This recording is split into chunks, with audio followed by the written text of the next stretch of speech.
Success ഫയലിലേക്ക് സ്വാഗതം. നമ്മൾ ഈ ക്ലാസ്സിലൂടെ നോക്കാൻ പോകുന്നത് ഏറ്റവും പ്രധാനപ്പെട്ട സെലക്ട് ചെയ്തിട്ടുള്ള ചോദ്യങ്ങളും അതുമായിട്ട് ബന്ധപ്പെട്ട് പരീക്ഷയ്ക്ക് വരാൻ സാധ്യതയുള്ള റിലേറ്റഡ് പോയിന്റ്സുമാണ്. എല്ലാ ക്വസ്റ്റ്യൻസും അറ്റൻഡ് ചെയ്യാനായിട്ട് ശ്രമിക്കുക. നമുക്ക് സ്റ്റാർട്ട് ചെയ്യാം. ആദ്യത്തെ ചോദ്യം, ഇന്ത്യയുടെ ദേശീയ ഗീതമായ വന്ദേ മാതരം രചിച്ചത് ആര്? ഇന്ത്യയുടെ ദേശീയ ഗീതം വന്ദേ മാതരമാണ്. വന്ദേ മാതരം രചിച്ചത് ആരാണ്? ബങ്കിം ചന്ദ്ര ചാറ്റർജിയാണ്. ഇന്ത്യയുടെ ദേശീയ ഗീതമായ വന്ദേ മാതരം രചിച്ചത് ആരാണ്? ബങ്കിം ചന്ദ്ര ചാറ്റർജി. ഇന്ത്യയുടെ ദേശീയ ഗാനം ഏതാണ്? ജനഗണമനയാണ്. ഇന്ത്യയുടെ ദേശീയ ഗീതമാണ് വന്ദേ മാതരം. ഇന്ത്യയുടെ ദേശീയ ഗാനം ഏതാണ്? ജനഗണമനയാണ്. ഇനി ദേശീയ ഗീതമായ വന്ദേ മാതരം ആദ്യമായിട്ട് ആലപിച്ച വർഷം ഏത് എന്ന് ചോദിക്കാം. ഏതാണ്? 1896 1896 ഇന്ത്യയുടെ ദേശീയ ഗീതമായ വന്ദേ മാതരം ആദ്യമായിട്ട് ആലപിച്ചത്. ആദ്യമായിട്ട് ആലപിച്ചത് ആരാണ്? രവീന്ദ്രനാഥ് ടാഗോർ ആണ് വന്ദേ മാതരം ആദ്യമായിട്ട് ആലപിച്ചത്. രവീന്ദ്രനാഥ് ടാഗോർ ആണ് വന്ദേ മാതരം ആദ്യമായിട്ട് ആലപിച്ചത് 1896. എവിടെ വെച്ചാണ്? ഇന്റർനാഷണൽ കോൺഗ്രസിന്റെ കൊൽക്കത്ത സമ്മേളനത്തിലാണ്. 1896 ഇന്റർനാഷണൽ കോൺഗ്രസിന്റെ കൊൽക്കത്ത സമ്മേളനത്തിലാണ് രവീന്ദ്രനാഥ് ടാഗോർ ആദ്യമായിട്ട് ഇന്ത്യയുടെ ദേശീയ ഗീതമായ വന്ദേ മാതരം ആലപിച്ചത്. ഇന്ത്യയുടെ വന്ദേ മാതരം ആദ്യമായിട്ട് ആലപിച്ചത് ആരെ എന്ന് ചോദിച്ചാൽ രവീന്ദ്രനാഥ് ടാഗോർ ആണ്. ഇനി വന്ദേ മാതരം ഉൾപ്പെടുത്തിയിട്ടുള്ള ബങ്കിം ചന്ദ്ര ചാറ്റർജിയുടെ നോവൽ ഏതാണ്? അപ്പൊ വന്ദേ മാതരം ഉൾപ്പെടുത്തിയിട്ടുള്ള ബങ്കിം ചന്ദ്ര ചാറ്റർജിയുടെ നോവൽ ഏതാണ്? ആനന്ദമഠമാണ്. ആനന്ദമഠം എന്ന നോവലിലാണ് വന്ദേ മാതരം ഉൾപ്പെടുത്തിയിട്ടുള്ളത്. ആനന്ദമഠം ഏത് തരത്തിലുള്ള കൃതിയാണ്? നോവലാണ്. നോവൽ. ഇതും പ്രത്യേകം നോട്ട് ചെയ്യുക, ചോദിക്കാറുണ്ട്. ഏത് തരത്തിലുള്ള കൃതിയാണ് എന്ന് ചോദിക്കാറുണ്ട്. ഏതാണ്? ആനന്ദമഠം നോവലാണ്. അടുത്ത വളരെ പ്രധാനപ്പെട്ട പോയിന്റ് ആണ്, ഇന്ത്യൻ ഭരണഘടന വന്ദേ മാതരത്തെ ദേശീയ ഗീതമായിട്ട് അംഗീകരിച്ചത് എന്നാണ്. ഭരണഘടന വന്ദേ മാതരത്തെ ദേശീയ ഗീതമായിട്ട് ജനുവരി 24 1950 ജനുവരി 24 ഇന്ത്യൻ ഭരണഘടന വന്ദേ മാതരത്തെ ദേശീയ ഗീതമായിട്ട് അംഗീകരിച്ചത്. അപ്പൊ ദേശീയ ഗീതത്തെയും ദേശീയ ഗാനത്തെയും അംഗീകരിച്ചത് 1950 ജനുവരി 24 തന്നെയാണ്. അപ്പൊ ഇത്രയും പോയിന്റ്സ് ഇതിനോടൊപ്പം നോട്ട് ചെയ്ത് പഠിക്കുക. അടുത്ത ചോദ്യം, കേരളത്തിലെ ആദ്യത്തെ സമ്പൂർണ്ണ ഡിജിറ്റൽ സാക്ഷരത നേടിയ പഞ്ചായത്ത്. ആദ്യത്തെ സമ്പൂർണ്ണ ഡിജിറ്റൽ സാക്ഷരത നേടിയ പഞ്ചായത്ത് ഏതാണ്? പുല്ലമ്പാറ പഞ്ചായത്താണ്. പുല്ലമ്പാറ പഞ്ചായത്ത് ഏത് ജില്ലയിലാണ്? തിരുവനന്തപുരം ജില്ലയിലാണ് പുല്ലമ്പാറ പഞ്ചായത്ത്. അപ്പൊ കേരളത്തിലെ ആദ്യത്തെ സമ്പൂർണ്ണ ഡിജിറ്റൽ സാക്ഷരത നേടിയ പഞ്ചായത്ത് ഏതാണ്? പുല്ലമ്പാറ പഞ്ചായത്താണ്. സമ്പൂർണ്ണ ഡിജിറ്റൽ സാക്ഷരത നേടിയ ജില്ല ഏത് എന്ന് ചോദിച്ചാലോ? ജില്ല എറണാകുളം ജില്ലയാണ് കേരളത്തിലെ ആദ്യത്തെ സമ്പൂർണ്ണ ഡിജിറ്റൽ സാക്ഷരത നേടിയ ജില്ല. ഇനി ഇന്ത്യയിലെ ആദ്യത്തെ ഡിജിറ്റൽ ലൈബ്രറി പഞ്ചായത്ത് ഏത് എന്ന് ചോദിച്ചാൽ ഏതാണ്? മയ്യിലാണ്. മയ്യിൽ. ഏത് ജില്ലയില്? കണ്ണൂർ ജില്ലയിലെ മയ്യിലാണ് ഇന്ത്യയിലെ തന്നെ ആദ്യത്തെ ഡിജിറ്റൽ ലൈബ്രറി പഞ്ചായത്ത്. കണ്ണൂർ ജില്ലയിലെ മയ്യിൽ. അപ്പൊ സമ്പൂർണ്ണ ഡിജിറ്റൽ സാക്ഷരത നേടിയ പഞ്ചായത്ത് പുല്ലമ്പാറയാണ്, തിരുവനന്തപുരം ജില്ലയിലാണ്.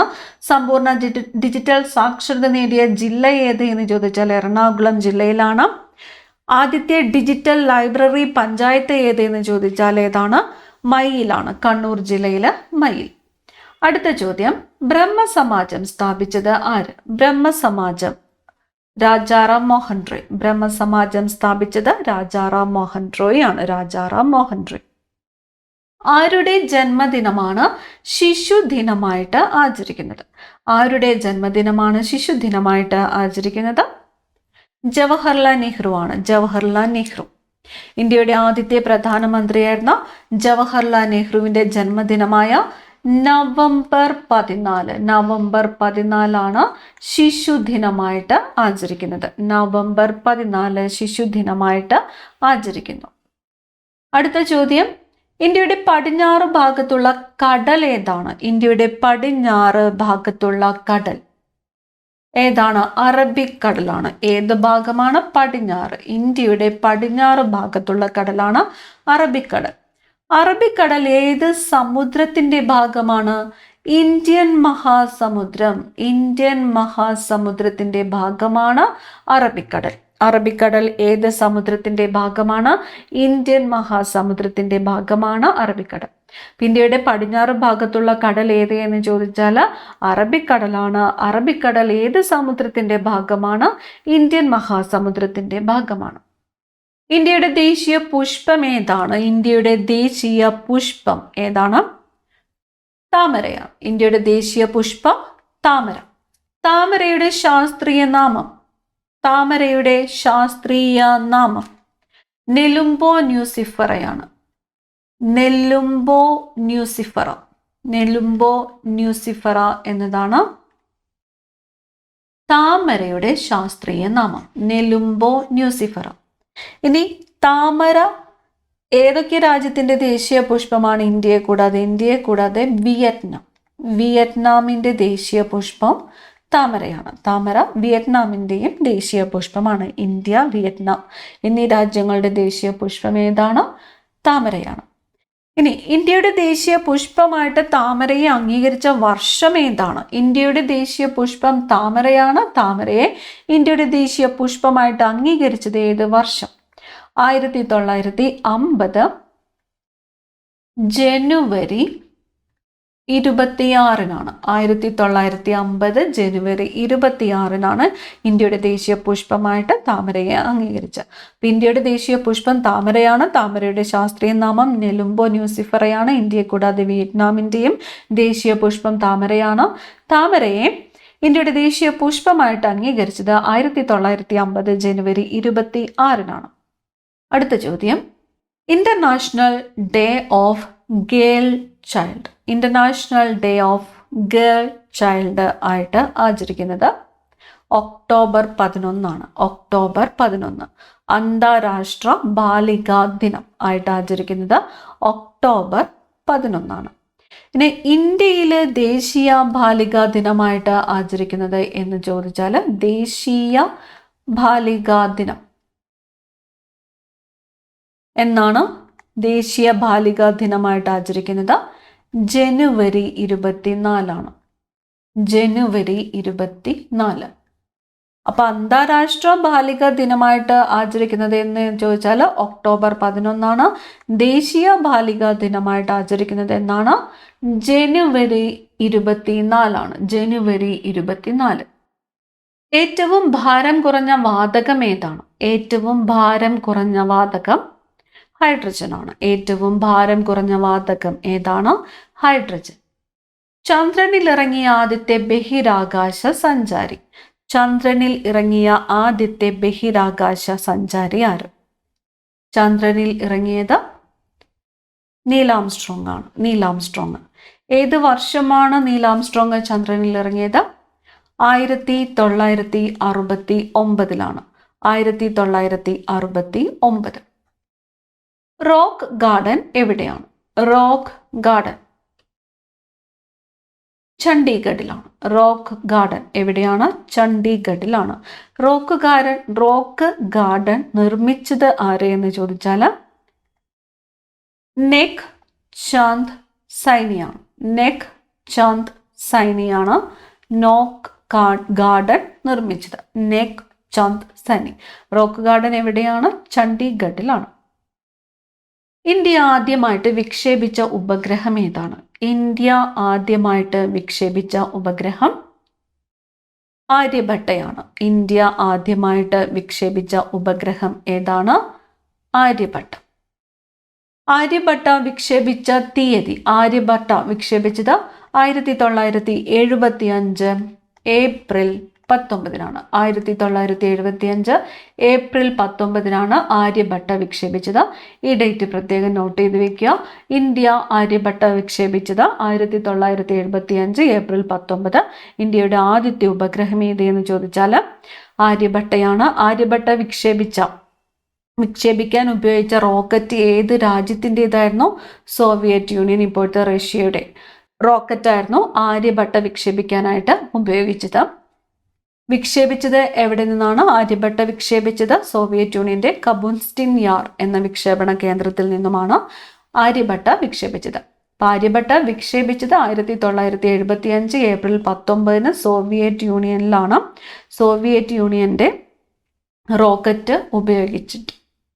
അപ്പോൾ ആദ്യത്തെ ഇന്ത്യൻ നിർമ്മിത ഉപഗ്രഹം ഏത് എന്ന് ചോദിച്ചാൽ ഏതാണ്? ആര്യഭട്ടയാണ്.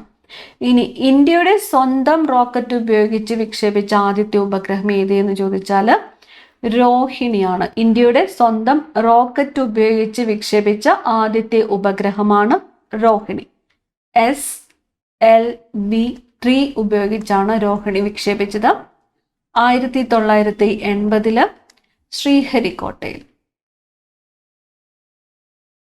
ഇന്ത്യയുടെ സ്വന്തം റോക്കറ്റ് ഉപയോഗിച്ച് വിക്ഷേപിച്ച ആദ്യത്തെ ഉപഗ്രഹം ഏത് എന്ന് ചോദിച്ചാൽ രോഹിണിയാണ്.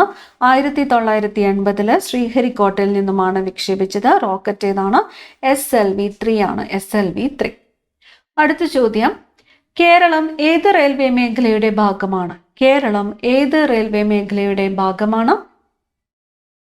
ദക്ഷിണ റെയിൽവേ ആണ്. കേരളം ദക്ഷിണ റെയിൽവേയുടെ ഭാഗമാണ്. ദക്ഷിണ റെയിൽവേ.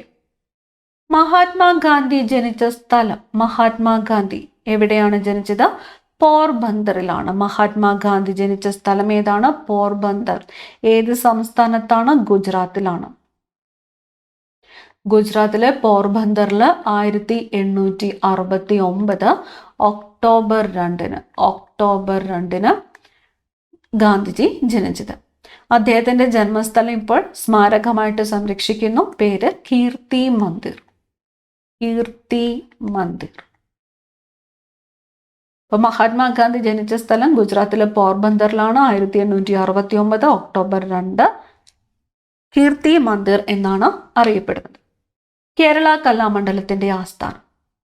കേരള കലാമണ്ഡലത്തിന്റെ ആസ്ഥാനം ചെറുതുരുത്തിയാണ്. ചെറുതുരുത്തി. കേരള കലാമണ്ഡലത്തിന്റെ ആസ്ഥാനം ചെറുതുരുത്തി. ചെറുതുരുത്തി ഏത് ജില്ലയിലാണ്? തൃശ്ശൂർ ജില്ലയിലാണ്. തൃശ്ശൂർ ജില്ലയിലാണ് ചെറുതുരുത്തി സ്ഥിതി ചെയ്യുന്നത്. കേരള കലാമണ്ഡലത്തിന്റെ ആസ്ഥാനം ചെറുതുരുത്തിയാണ്. ഏത് ജില്ലയിലാണ്? തൃശ്ശൂർ ജില്ലയിലാണ്. കേരള കലാമണ്ഡലം സ്ഥാപിച്ചത് ആരാണ്? പ്രത്യേകം നോട്ട് ചെയ്യുക. വള്ളത്തോൾ നാരായണ മേനോനാണ്. വള്ളത്തോൾ നാരായണ മേനോനാണ് കേരള കലാമണ്ഡലം സ്ഥാപിച്ചത്. ഏത് വർഷമാണ്? 1930. അപ്പൊ കേരള കലാമണ്ഡലത്തിന്റെ ആസ്ഥാനം ഏത് എന്ന് ചോദിച്ചാൽ ചെറുതുരുത്തിയാണ്. തൃശ്ശൂർ ജില്ലയിലാണ്. കേരള കലാമണ്ഡലം സ്ഥാപിച്ചത് വള്ളത്തോൾ നാരായണ മേനോനാണ്. വർഷം ഏതാണ്? 1930. 1930. സ്വാതന്ത്ര്യാനന്തരം മിഡ് ഡേ മീൽ സ്കീം നടപ്പിലാക്കിയ ആദ്യ ഇന്ത്യൻ സംസ്ഥാനം? സ്വാതന്ത്ര്യാനന്തരം മിഡ് ഡേ മീൽ സ്കീം നടപ്പിലാക്കിയ ആദ്യത്തെ ഇന്ത്യൻ സംസ്ഥാനമാണ് Tamil Nadu. Mid day meal scheme നടപ്പിലാക്കിയ ആദ്യ ഇന്ത്യൻ സംസ്ഥാനം ഏതാണ്? തമിഴ്നാടാണ്. പരിണാമ സിദ്ധാന്തം ആവിഷ്കരിച്ചത്? പരിണാമ സിദ്ധാന്തം ആവിഷ്കരിച്ചത് ചാൾസ് ഡാർവിനാണ്. ചാൾസ് ഡാർവിനാണ് പരിണാമ സിദ്ധാന്തം ആവിഷ്കരിച്ചത്. ഡാർവിന്റെ On the Origin of Species എന്ന പുസ്തകത്തിലാണ് ഈ സിദ്ധാന്തം ആദ്യമായിട്ട് അവതരിപ്പിച്ചത്. ഏത് പുസ്തകത്തിലാണ്? On the Origin of Species എന്ന പുസ്തകത്തിലാണ് പരിണാമ സിദ്ധാന്തം ആദ്യമായിട്ട് അവതരിപ്പിച്ചത്. 1859 ഇത് പ്രസിദ്ധീകരിക്കപ്പെട്ടത്. പരിണാമ സിദ്ധാന്തം ആവിഷ്കരിച്ചത് ആരാണ്? ചാൾസ് ഡാർവിനാണ്. ചാൾസ് ഡാർവിന്റെ On the Origin of Species എന്ന പുസ്തകത്തിലാണ് പരിണാമ സിദ്ധാന്തം ആദ്യമായിട്ട് പ്രസിദ്ധീകരിച്ചത്. ഏത് വർഷമാണ്? 1859. 1859. അടുത്ത ചോദ്യം, ഗവർണറെ നിയമിക്കുന്നത് ആര്? ഗവർണറെ നിയമിക്കുന്നത് പ്രസിഡന്റാണ്. ഗവർണറെ നിയമിക്കുന്നത് പ്രസിഡന്റാണ്. എത്രാമത്തെ അനുച്ഛേദം അനുസരിച്ചാണ് പ്രസിഡന്റ് ഗവർണറെ നിയമിക്കുന്നത് എന്ന് ചോദിച്ചാലോ? എത്രാമത്തെ അനുച്ഛേദ പ്രകാരമാണ് രാഷ്ട്രപതി ഗവർണറെ നിയമിക്കുന്നത്? 155. 155 അനുച്ഛേദം അനുസരിച്ചിട്ടാണ് രാഷ്ട്രപതി ഗവർണറെ നിയമിക്കുന്നത്. അപ്പൊ ഗവർണറെ നിയമിക്കുന്നത് രാഷ്ട്രപതി അല്ലെങ്കിൽ പ്രസിഡന്റ് ആണ്. എത്രാമത്തെ അനുച്ഛേദ പ്രകാരമാണ്? 155 അനുച്ഛേദം. അടുത്ത ചോദ്യം, എവറസ്റ്റ് കീഴടക്കിയ ആദ്യത്തെ ഇന്ത്യൻ വനിത ആരാണ്? എവറസ്റ്റ് കീഴടക്കിയ ആദ്യത്തെ ഇന്ത്യൻ വനിത ബചേന്ദ്രി പാലാണ്. ബചേന്ദ്രി പാലാണ് എവറസ്റ്റ് കീഴടക്കിയ ആദ്യത്തെ ഇന്ത്യൻ വനിത. ഇനി എവറസ്റ്റ് കീഴടക്കിയ ആദ്യത്തെ മലയാളി വനിത ആരെ എന്ന് ചോദിച്ചാലോ? മലയാളി വനിത ആരാണ്? സഫ്രീന ലത്തീഫ് ആണ്. സഫ്രീന ലത്തീഫ്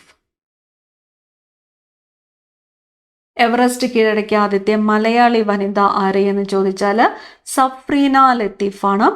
2025 മെയ്യിലാണ് സഫ്രീന ലത്തീഫ് എവറസ്റ്റ് കീഴടക്കിയത്. കണ്ണൂർ ജില്ലയിൽ ബെങ്ങാട് സ്വദേശിനിയാണ്. ഏത് ജില്ല?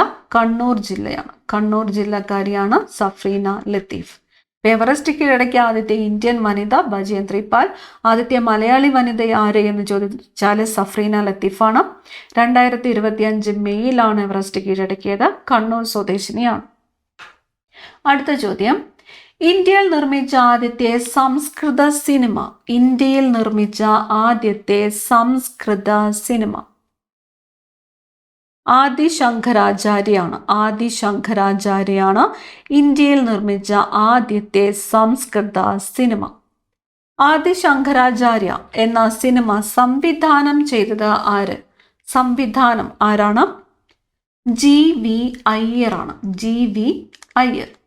ഇന്ത്യയിൽ നിർമ്മിച്ച ആദ്യത്തെ സംസ്കൃത സിനിമയാണ് ആദി ശങ്കരാചാര്യ. സംവിധാനം ചെയ്തത് GV അയ്യർ ആണ്. 1983 സിനിമയാണ്. 1983.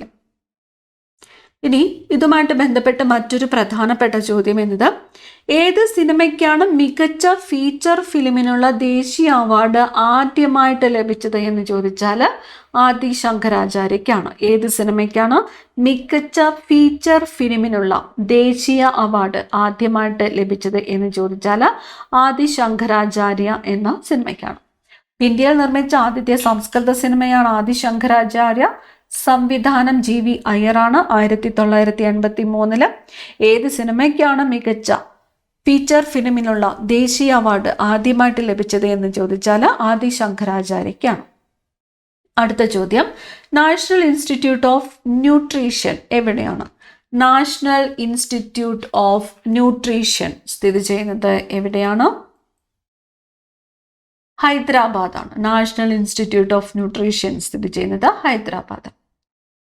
ശൈവ പ്രകാശിക സഭ. ശൈവ പ്രകാശിക സഭ സ്ഥാപിച്ചത് തൈക്കാട് അയ്യയാണ്. ശൈവ പ്രകാശിക സഭ സ്ഥാപിച്ചത് തൈക്കാട് അയ്യ. സൈലന്റ് വാലി ഏത് ജില്ലയിലാണ്? സൈലന്റ് വാലി ഏത് ജില്ലയിൽ ആണ്? പാലക്കാട് ജില്ലയിലാണ്. സൈലന്റ് വാലി ഏത് ജില്ലയിലാണ്? പാലക്കാട് ജില്ലയിലാണ്. ഇനി സൈലന്റ് വാലിയുടെ സംരക്ഷകൻ എന്നറിയപ്പെടുന്ന സംഘടന ഏത് എന്ന് ചോദിച്ചാൽ കേരള ശാസ്ത്ര സാഹിത്യ പരിഷത്താണ്. കേരള ശാസ്ത്ര സാഹിത്യ പരിഷത്താണ് സൈലന്റ് വാലിയുടെ സംരക്ഷകൻ എന്നറിയപ്പെടുന്ന സംഘടന. കേരള ശാസ്ത്ര സാഹിത്യ പരിഷത്താണ് സൈലന്റ് വാലിയുടെ സംരക്ഷകൻ എന്നറിയപ്പെടുന്ന സംഘടന. സിംഹവാലൻ കുരങ്ങുകൾ കാണപ്പെടുന്ന കേരളത്തിലെ ഏക ദേശീയോദ്യാനം ഏത് എന്ന് ചോദിച്ചാൽ ഏതാണ്? സൈലന്റ് വാലിയാണ്. സിംഹവാലൻ കുരങ്ങ് കാണപ്പെടുന്ന കേരളത്തിലെ ഏക ദേശീയോദ്യാനം ഏതാണ്? സൈലന്റ് വാലിയാണ്. അപ്പൊ സൈലന്റ് വാലി ദേശീയോദ്യാനത്തിലെ സംരക്ഷിത മൃഗം ഏത് എന്ന് ചോദിച്ചാൽ സിംഹവാലൻ കുരങ്ങാണ്. സൈലന്റ് വാലി ഏത് ബയോസ്ഫിയർ റിസർവിന്റെ ഭാഗമാണ്? സൈലന്റ് വാലി ഏത് ബയോസ്ഫിയർ റിസർവിന്റെ ഭാഗമാണ്? നീലഗിരിയാണ്. നീലഗിരി ബയോസ്ഫിയർ റിസർവിന്റെ ഭാഗമാണ് സൈലന്റ് വാലി. സൈലന്റ് വാലിയിലെ സംരക്ഷണ പ്രവർത്തനങ്ങൾക്ക് നേതൃത്വം നൽകിയ പ്രമുഖ പരിസ്ഥിതി പ്രവർത്തകനായിരുന്നു MK Prasad. MK Prasad. Silent വാലിയിലെ സംരക്ഷണ പ്രവർത്തനങ്ങൾക്ക് നേതൃത്വം നൽകിയ പ്രമുഖ പരിസ്ഥിതി പ്രവർത്തകനായിരുന്നു MK പ്രസാദ്. സൈലന്റ് വാലി സ്ഥിതി ചെയ്യുന്നത് പാലക്കാട് ജില്ലയിലാണ്. സംരക്ഷിത മൃഗം സിംഹവാലൻ കുരങ്ങാണ്. സൈലന്റ് വാലിയുടെ സംരക്ഷകൻ എന്നറിയപ്പെടുന്ന സംഘടനയാണ് കേരള ശാസ്ത്ര സാഹിത്യ പരിഷത്ത്. സൈലന്റ് വാലി നീലഗിരി ബയോസ്ഫിയർ റിസർവിന്റെ ഭാഗമാണ്. സൈലന്റ് വാലിയിലെ സംരക്ഷണ പ്രവർത്തനങ്ങൾക്ക് നേതൃത്വം നൽകിയ പ്രമുഖ പരിസ്ഥിതി പ്രവർത്തകനാണ് MK പ്രസാദ്. അടുത്ത ചോദ്യം, Kerala forest research institute. Kerala forest research institute PG ആണ്. Kerala forest research institute PG. കേരളത്തിൽ റീജിയണൽ റബ്ബർ റിസർച്ച് ഇൻസ്റ്റിറ്റ്യൂട്ട് സ്ഥിതി ചെയ്യുന്ന സ്ഥലം. കേരളത്തിലെ റീജിയണൽ റബ്ബർ റിസർച്ച് ഇൻസ്റ്റിറ്റ്യൂട്ട് സ്ഥിതി ചെയ്യുന്ന സ്ഥലം ഏതാണ്? കോട്ടയമാണ്. Kottayam. Regional Rubber Research Institute. ഭൂമിയോട് ഏറ്റവും അടുത്തുള്ള ഗ്രഹം ഏതാണ്? ഭൂമിയോട് ഏറ്റവും അടുത്തുള്ള ഗ്രഹം ഏതാണ്? ശുക്രനാണ്. ശുക്രൻ. മനുഷ്യ ശരീരത്തിന്റെ ഊഷ്മാവ്. മനുഷ്യ ശരീരത്തിന്റെ ഊഷ്മാവ് 36.9 ഡിഗ്രി സെൽഷ്യസ് ആണ്. 36.9 degree Celsius. Discovery of India രചിച്ചത്. ഡിസ്കവറി ഓഫ് ഇന്ത്യ എന്ന കൃതി, ഡിസ്കവറി ഓഫ് ഇന്ത്യ ജവഹർലാൽ നെഹ്റുവിന്റെ കൃതിയാണ്. Discovery of India. ഇരുപതിന പരിപാടികൾ ആവിഷ്കരിച്ച രാജ്യത്തിന്റെ സാമ്പത്തിക പുരോഗതിക്ക് ആക്കം കൂട്ടിയ ഇന്ത്യൻ പ്രധാനമന്ത്രി. ഇരുപതിന പരിപാടികൾ ആവിഷ്കരിച്ചത് ആരാണ്? ഇന്ദിരാഗാന്ധിയാണ്. ഇരുപതിന പരിപാടികൾ ആവിഷ്കരിച്ചത് ഇന്ദിരാഗാന്ധി. അന്നജത്തിന്റെ സാന്നിധ്യം തിരിച്ചറിയുവാൻ ഉപയോഗിക്കുന്ന ടെസ്റ്റിന്റെ പേര്. അന്നജത്തിന്റെ സാന്നിധ്യം അയോഡിൻ ടെസ്റ്റ് ആണ്. അന്നജത്തിന്റെ സാന്നിധ്യം തിരിച്ചറിയാൻ ഉപയോഗിക്കുന്ന ടെസ്റ്റാണ് അയോഡിൻ ടെസ്റ്റ്. മുറിവുണ്ടാകുമ്പോൾ രക്തം കട്ടപിടിക്കുന്നതിനാവശ്യമായ വിറ്റാമിൻ ഏത്? മുറിവുണ്ടാകുമ്പോൾ രക്തം കട്ടപിടിക്കുന്നതിനാവശ്യമായ വിറ്റാമിനാണ് വിറ്റാമിൻ കെ. Vitamin K. സൂര്യപ്രകാശത്തിൽ നിന്ന് ലഭിക്കുന്ന വിറ്റാമിൻ ഏത്? സൂര്യപ്രകാശത്തിൽ നിന്നും ലഭിക്കുന്ന വിറ്റാമിനാണ് വിറ്റാമിൻ ഡി. സൺഷൈൻ വിറ്റാമിൻ എന്നറിയപ്പെടുന്നത് വിറ്റാമിൻ ഡി. മലയാള ഭാഷയുടെ പിതാവ് എഴുത്തച്ഛനാണ്. മലയാള ഭാഷയുടെ പിതാവ് എന്നറിയപ്പെടുന്നത് എഴുത്തച്ഛൻ. അദീർത്തി ഗാന്ധി എന്നറിയപ്പെടുന്നത് ആരാണ്? ഖാൻ അബ്ദുൾ ഗാഫർ ഖാൻ ആണ്. ഖാൻ അബ്ദുൾ ഗാഫർ ഖാൻ ആണ് അദീർത്തി ഗാന്ധി എന്നറിയപ്പെടുന്നത്.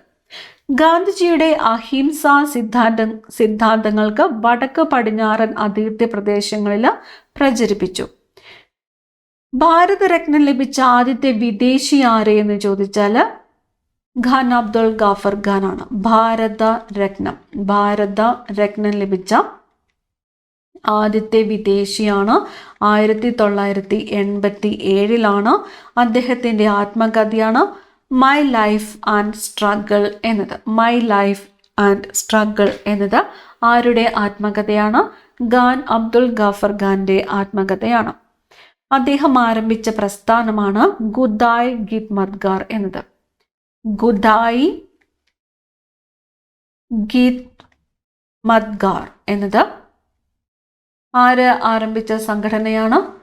ഖാൻ അബ്ദുൾ ഗാഫർ ഖാൻ ആരംഭിച്ച സംഘടനയാണ്. അതിർത്തി ഗാന്ധി എന്നറിയപ്പെടുന്നു ഖാൻ അബ്ദുൾ ഗാഫർ ഖാൻ. ഭാരതരത്നം ലഭിച്ച ആദ്യത്തെ വിദേശി ആര് എന്ന് ചോദിച്ചാൽ ഖാൻ അബ്ദുൾ ഗാഫർ ഖാൻ ആണ്. 1987 അദ്ദേഹം ആരംഭിച്ച പ്രസ്ഥാനമാണ് ഖുദായ് ഖിദ്മത്ഗാർ എന്നത്. അദ്ദേഹത്തിന്റെ ആത്മകഥയാണ് മൈ ലൈഫ് ആൻഡ് സ്ട്രഗിൾ എന്നത്. My life and struggle. അടുത്ത ചോദ്യം, ഫോർവേഡ് ബ്ലോക്ക് രൂപീകരിച്ചത് ആര്? ഫോർവേഡ് ബ്ലോക്ക് രൂപീകരിച്ചത് ആരാണ്? ഫോർവേഡ് ബ്ലോക്ക് സുഭാഷ് ചന്ദ്രബോസ് ആണ്. സുഭാഷ് ചന്ദ്രബോസ് ആണ് ഫോർവേഡ് ബ്ലോക്ക് രൂപീകരിച്ചത്. സുഭാഷ് ചന്ദ്രബോസ്. ഏത് വർഷമാണ്? 1939. 1939 സുഭാഷ് ചന്ദ്രബോസ് ആണ് ഫോർവേഡ് ബ്ലോക്ക് രൂപീകരിച്ചത്. എനിക്ക് രക്തം തരൂ, ഞാൻ നിങ്ങൾക്ക് സ്വാതന്ത്ര്യം തരാം എന്ന് പറഞ്ഞത് ആര്? എനിക്ക് രക്തം തരൂ, ഞാൻ നിങ്ങൾക്ക് സ്വാതന്ത്ര്യം തരാം എന്ന് പറഞ്ഞത് ആരാണ്? സുഭാഷ് ചന്ദ്രബോസ് ആണ്.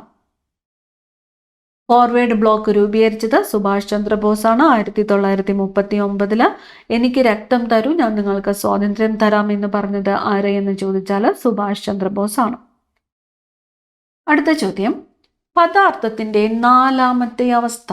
പദാർത്ഥത്തിന്റെ നാലാമത്തെ അവസ്ഥയാണ് പ്ലാസ്മ. പദാർത്ഥത്തിന്റെ നാലാമത്തെ അവസ്ഥയാണ് പ്ലാസ്മ.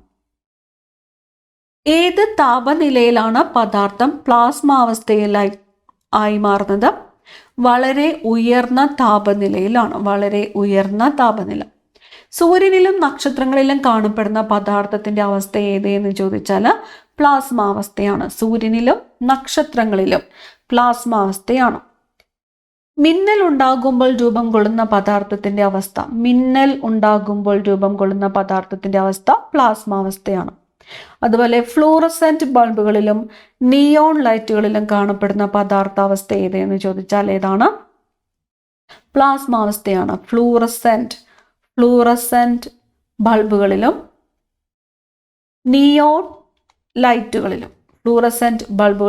നിയോൺ ലൈറ്റുകളിലും കാണുന്നത് പ്ലാസ്മ അവസ്ഥയിലാണ്. പ്രപഞ്ചത്തിൽ ഏറ്റവും കൂടുതലുള്ള പദാർത്ഥാവസ്ഥയാണ് ഏത്? പ്ലാസ്മ അവസ്ഥ. പദാർത്ഥത്തിന്റെ അഞ്ചാമത്തെ അവസ്ഥയായിട്ട് പരിഗണിക്കപ്പെടുന്നത് ഏതാണ്? ബോസ്-ഐൻസ്റ്റീൻ കണ്ടൻസേറ്റ് ആണ് അഞ്ചാമത്തെ അവസ്ഥയായിട്ട് കണക്കാക്കപ്പെടുന്നത്. അപ്പൊ പദാർത്ഥത്തിന്റെ നാലാമത്തെ അവസ്ഥ ഏതാണ്? പ്ലാസ്മ അവസ്ഥയാണ്. സൂര്യനിലും നക്ഷത്രങ്ങളിലും കാണപ്പെടുന്ന പദാർത്ഥത്തിന്റെ അവസ്ഥ ഏതെന്ന് ചോദിച്ചാൽ പ്ലാസ്മാവസ്ഥ. മിന്നലുണ്ടാകുമ്പോൾ രൂപം കൊള്ളുന്നത് പ്ലാസ്മാവസ്ഥ. ഫ്ലൂറസെന്റ് ബൾബുകളിലും നിയോൺ ലൈറ്റുകളിലും കാണപ്പെടുന്ന പദാർത്ഥാവസ്ഥ ഏതെന്ന് ചോദിച്ചാൽ പ്ലാസ്മയാണ്. പ്രപഞ്ചത്തിൽ ഏറ്റവും കൂടുതലുള്ള പദാർത്ഥാവസ്ഥയാണ് പ്ലാസ്മ. പദാർത്ഥത്തിന്റെ അഞ്ചാമത്തെ അവസ്ഥയായിട്ട് പരിഗണിക്കപ്പെടുന്നത് ഏതാണ്? ബോസ്-ഐൻസ്റ്റീൻ കണ്ടൻസേറ്റ് ആണ്.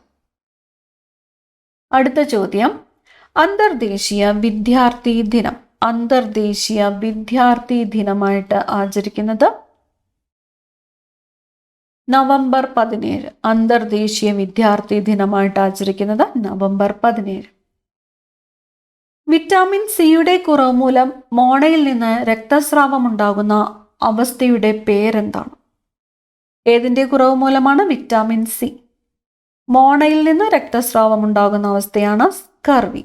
വിറ്റാമിൻ സിയുടെ കുറവ് മൂലം മോണയിൽ നിന്നും രക്തസ്രാവം ഉണ്ടാകുന്ന അവസ്ഥയാണ് സ്കർവി.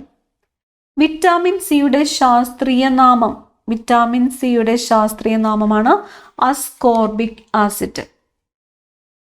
Ascorbic acid. ഏത് വിറ്റാമിൻ്റെതാണ്? വിറ്റാമിൻ സിയുടെ ശാസ്ത്രീയ നാമമാണ് അസ്കോർബിക് ആസിഡ്. Vitamin C. നാവികരുടെ പ്ലേഗ് എന്നറിയപ്പെടുന്ന വിറ്റാമിൻ ഏത് എന്ന് ചോദിച്ചാൽ ഏതാണ്? നാവികരുടെ പ്ലേഗ് എന്നറിയപ്പെടുന്നത് വിറ്റാമിൻ സി. നാവികരുടെ പ്ലേഗ് എന്നറിയപ്പെടുന്ന രോഗാവസ്ഥയാണ് സ്കർവി. വിറ്റാമിൻ സിയുടെ ഡെഫിഷ്യൻസി മൂലം ഉണ്ടാകുന്നു. അടുത്തത്, അണുസംഖ്യയും അണുഭാരവും തുല്യമായ മൂലകം. അണുസംഖ്യയും അണുഭാരവും ഹൈഡ്രജൻ ആണ്. ഇന്ത്യയുമായി നാവിക മാർഗം വാണിജ്യബന്ധം സ്ഥാപിച്ച ആദ്യത്തെ യൂറോപ്യൻ രാജ്യം പോർച്ചുഗൽ ആണ്. ഏറ്റവും തിളക്കമുള്ള ഗ്രഹം ഏതാണ്? ഏറ്റവും തിളക്കമുള്ള ഗ്രഹം ശുക്രനാണ്. സിംല കരാറിൽ ഒപ്പുവെച്ചത് ആരൊക്കെയാണ്? സിംല കരാറിൽ ഒപ്പുവെച്ചത് സുൽഫിക്കർ അലി ഭൂട്ടോയും ഇന്ദിരാഗാന്ധിയുമാണ്. ഇന്ത്യയുടെ പ്രധാനമന്ത്രിയായിരുന്ന ഇന്ദിരാഗാന്ധിയും പാകിസ്ഥാൻ പ്രസിഡന്റായിരുന്ന സുൽഫിക്കർ അലി ഭൂട്ടോയുമാണ് സിംല കരാറിൽ ഒപ്പുവെച്ചത്. സിംല കരാർ ഒപ്പുവെച്ച വർഷം 1972. 1972 ജൂലൈ 2 സിംല കരാർ ഒപ്പുവെച്ചത്.